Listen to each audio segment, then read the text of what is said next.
हिंदी साहित्य के महत्वपूर्ण कथन जो हर बार परीक्षा में पूछे जाते हैं, इसलिए आप लोग ध्यान से सुनिएगा।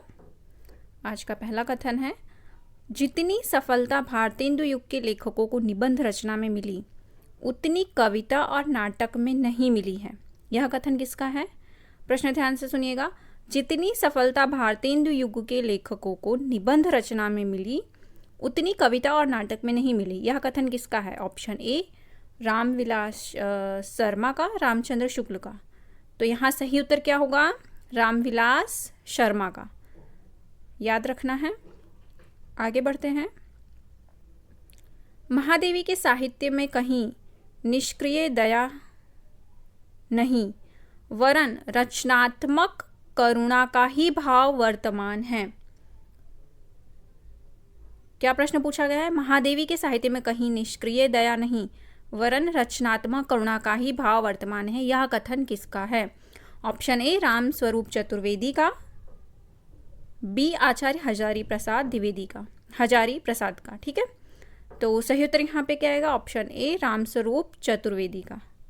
महादेवी के साहित्य में कहीं निष्क्रिय दया नहीं वरन रचनात्मक करुणा का ही भाव वर्तमान है।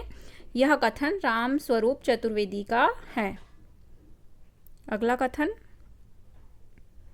किसी वस्तु के प्रत्यक्ष ज्ञान या भावना से हमारी सत्ता के क्रोध को जितनी ही अधिक तिरोभाव और हमारे मन की उस वस्तु के रूप में जितनी ही पूर्ण परिणति होगी उतनी ही बढ़ी हुई हमारी सौंदर्य की अनुभूति कही जाएगी।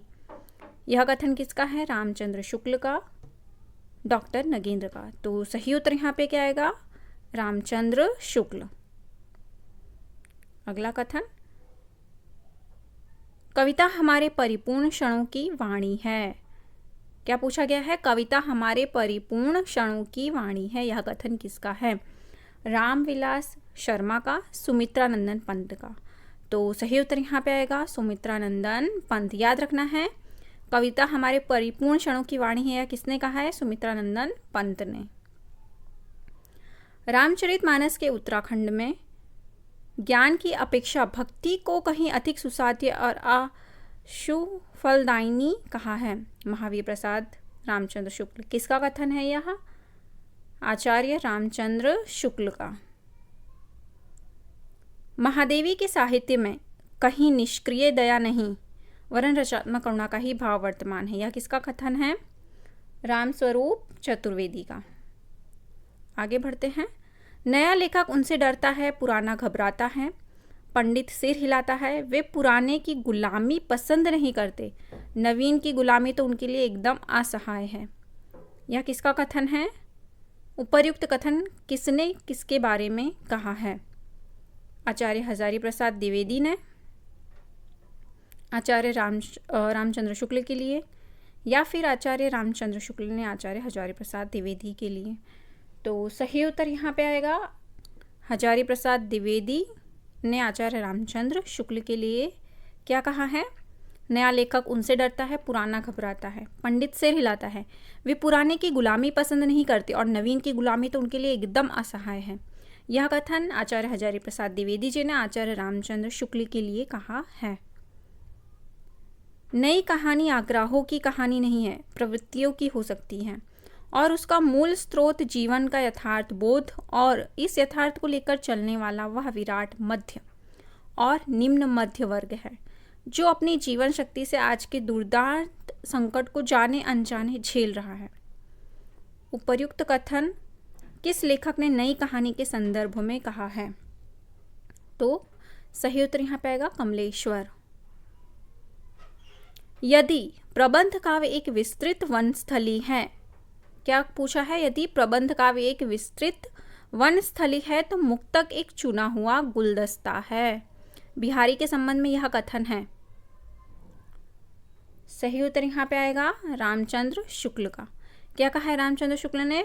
यदि प्रबंध काव्य एक विस्तृत वनस्थली है तो मुक्तक एक चुना हुआ गुलदस्ता है। कहानी इतिवृत्त ही तो है, यानी उसमें स्थिति से स्थित्यंतर अर्थात जीवन गति होनी चाहिए। काल का कुछ स्पंदन, कुछ तनाव अनुभव हो, वही तो कहानी का रस है। कहानी के विषय में यह विचार किसके हैं? तो सही उत्तर यहाँ पे आएगा चैनेंद्र के। यह मेरे जीवन का केवल अर्ध सत्य है। मैंने केवल अपने बहिरंग जीवन का ही विवरण दिया है। अंतरंग जीवन का प्रश्न है, वह नितांत मेरा अपना है। आपको उसका संभागी बनाने की उदारता मुझ में नहीं है। यह वक्तव्य है ऑप्शन ए नगेंद्र का या फिर सुमित्रानंदन पंत का। तो सही उत्तर यहाँ पे आएगा डॉक्टर नगेंद्र का।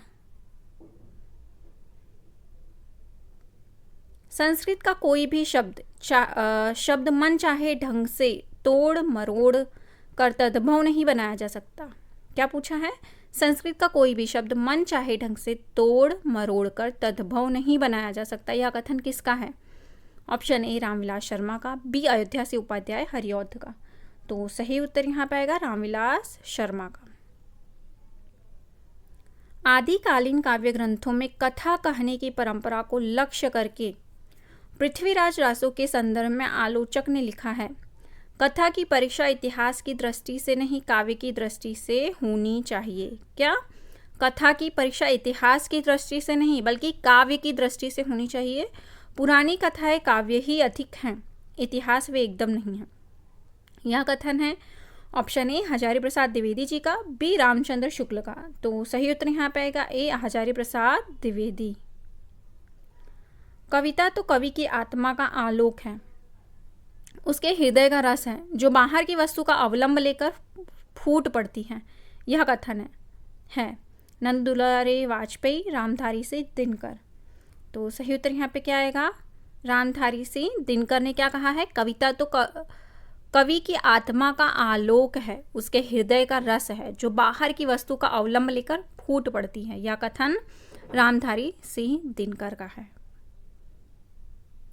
रीतिकाल में लला की लीलाट पर महावर दिखाई पड़ने लगी, वीर सखी हो गया, ऋणात्मक ध्वनियों की बहार आ गई, नाद योजना से मादकता को बढ़ावा मिला। यह कथन किसका है? ऑप्शन ए बच्चन सिंह का, बी रामस्वरूप चतुर्वेदी का। तो सही उत्तर यहाँ पे आएगा बच्चन सिंह का। मैंने श्री कृष्ण चंद्र को इस ग्रंथ में एक महापुरुष की भांति अंकित किया है, ब्रह्मा करके नहीं। यह कथन किसका है? ए अयोध्या से उपाध्याय हरिऔध का, महावीर प्रसाद द्विवेदी। सही उत्तर क्या आएगा यहाँ पे? अयोध्या से उपाध्याय हरिऔध ने कहा कि मैंने श्री कृष्ण चंद्र को इस ग्रंथ में एक महापुरुष की भांति अंकित किया है, ब्रह्मा करके नहीं। देश प्रेम है क्या? प्रेम ही तो है। इस प्रेम का आलंबन क्या है? सारा देश अर्थात मनुष्य, पशु, पक्षी, नदी, नाले, वन सहित सारी भूमि। यह कथन किसका है? आचार्य रामचंद्र शुक्ल या फिर बी बाबू गुलाब राय। तो सही उत्तर यहाँ पे आएगा आचार्य रामचंद्र शुक्ल का। उपन्यास का मोटापा उसके स्वास्थ्य पर वैसा ही असर डालता है जैसे मनुष्यों का मोटापा। यह कथन किस इतिहासकार का है? डॉक्टर बच्चन सिंह, रामचंद्र शुक्ल। तो सही उत्तर यहाँ आएगा डॉक्टर बच्चन सिंह। मानव अथवा प्रकृति के सूक्ष्म किंतु व्यक्त सौंदर्य में आध्यात्मिक छाया का भान मेरे विचार से छायावाद की एक सर्वमान्य व्याख्या हो सकती है। यह कथन किसका है? Option A Nand Dulare Vajpayee, B आचार्य हजारी प्रसाद द्विवेदी जी। तो सही उत्तर यहाँ आएगा ऑप्शन ए नंद दुलारे वाजपेयी जी का यह कथन है। चींटी से लेकर हाथी पर्यंत सभी पर कविता हो सकती है। यह कथन किस विद्वान का है? ऑप्शन ए अयोध्या सी उपाध्याय हरिऔध का या फिर बी महावीर प्रसाद द्विवेदी जी का। तो सही उत्तर यहाँ आएगा महावीर प्रसाद द्विवेदी जी ने क्या कहा है? चींटी से लेकर हाथी पर्यंत सभी पर कविता हो सकती है। यह कथन महावीर प्रसाद द्विवेदी जी का है। आगे बढ़ते हैं। रचना यदि जीवन के अर्थ का विस्तार करती है तो आलोचना रचना का। यह कथन इनमें से किस आलोचक का है? रामस्वरूप चतुर्वेदी, नंद दुलारे वाजपेयी। सही उत्तर यहाँ पाएगा रामस्वरूप चतुर्वेदी। याद रखना है, रचना यदि जीवन के अर्थ का विस्तार करती है तो आलोचना जो है वो रचना का। यह कथन रामस्वरूप चतुर्वेदी जी का है।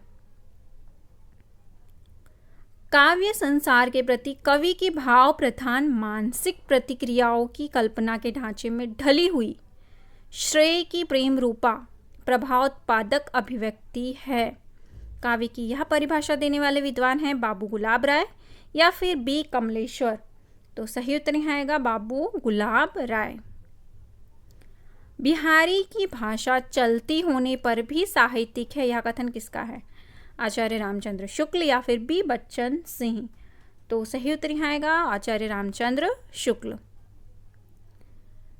लोकनायक वही हो सकता है जो समन्वय कर सके, यह कथन किसका है? जैनेन्द्र का या फिर आचार्य हजारी प्रसाद द्विवेदी जी का? तो सही उत्तर यहाँ आचार्य हजारी प्रसाद द्विवेदी जी ने क्या कहा है? लोकनायक वही हो सकता है जो समन्वय कर सके, यह कथन आचार्य हजारी प्रसाद द्विवेदी जी का है। आज का प्रश्न आप लोगों के लिए, इसका उत्तर आप लोगों को कमेंट करके बताना है। कविता हमारे परिपूर्ण क्षणों की वाणी है, कथन किसका है? रामविलास शर्मा का, सुमित्रा नंदन पंत का। वीडियो अगर आप लोगों को अच्छी लगी है तो वीडियो को लाइक, शेयर और सब्सक्राइब कर लीजिए। वीडियो देखने के लिए धन्यवाद।